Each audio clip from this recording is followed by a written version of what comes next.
Kwa jina naitwa Grace Shio, katibu Chadema kanda ya Nyasa.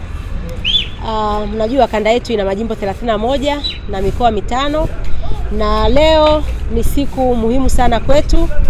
Ni siku ambayo chama chetu kimepata tena uhuru baada ya takribani mwaka mmoja wa kutokufanya siasa, na hizi ni ofisi za kanda ya Nyasa, na hapa unavyoona makamanda wamefika, wameanza kwa kufanya usafi, na baada ya usafi tuna ratiba ndefu ambayo inaweza ikafika mpaka jioni saa 10. Kwa hivyo ambacho unaona sasa ni maandalizi ya hili tukio zima la siku ya leo. Kwa ufupi, leo tutakuwa na matukio kadhaa ya msingi ambayo yatafanyika mahali hapa. Tukio la kwanza itakuwa ni kupandisha bendera yetu ya chama. Tutashusha hiyo bendera ya zamani, tutapandisha bendera mpya kubwa kuashiria ukubwa wa chama, kuashiria mwanzo mpya. Lakini vile vile tutakuwa na dakika kadhaa za kuwakumbuka wote ambao wamepoteza maisha yao Oktoba 29 katika siku ile ambayo ilikuwa iwe ni siku ya uchaguzi. Lakini vile vile tutakuwa na muda wa pamoja wa kuimba wimbo wa taifa ambao ni wimbo unaotuunganisha sisi wa Tanzania, sisi wa Afrika. Na baada ya hapo tutakuwa na muda sasa wa speech ya katibu wa kanda ambayo atazungumza na wananyasa kupitia ofisi hizi za kanda. Lakini tutapata wasaa waandishi wa habari kuweza kuzungumza na viongozi mbalimbali wa mikoa, majimbo, wilaya, kata na wanachama wa kawaida ambao watakuwa wapo hapa ili kusikia kutoka kwao katika kipindi chote cha mwaka mmoja nini wamekuwa wamefanya, ni namna gani waliweza kuvumilia na kuendelea kukiamini chama hata mpaka leo.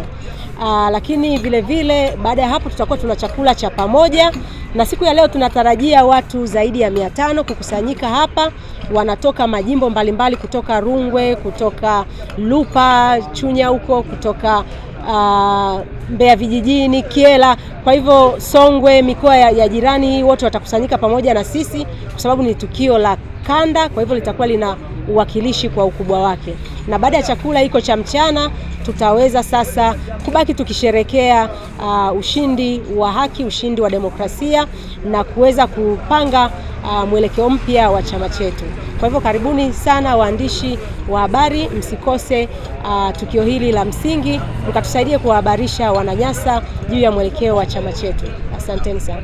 Umezungumzia takriban watu 500 watakuwa hapa, na kunapokuwa na kusanyiko naamini pia vyombo vya ulinzi na usalama vinakuwa na taarifa. Vipi, tayari mmetoa taarifa kwa jeshi la polisi kama utakuwa na kusanyiko? Sisi tukio letu ni kama matukio mengine yeyote ambayo tumeweka mwaliko wazi kama ambavyo na ninyi mmeona. Kwa hivyo ni ngumu kusema nani aje nani asije. Kwa hivyo kwa sababu tunaamini popote pale, unajua hata ikiwa kuna msiba unaleta watu ambao ni ndugu na ambao hata sio ndugu.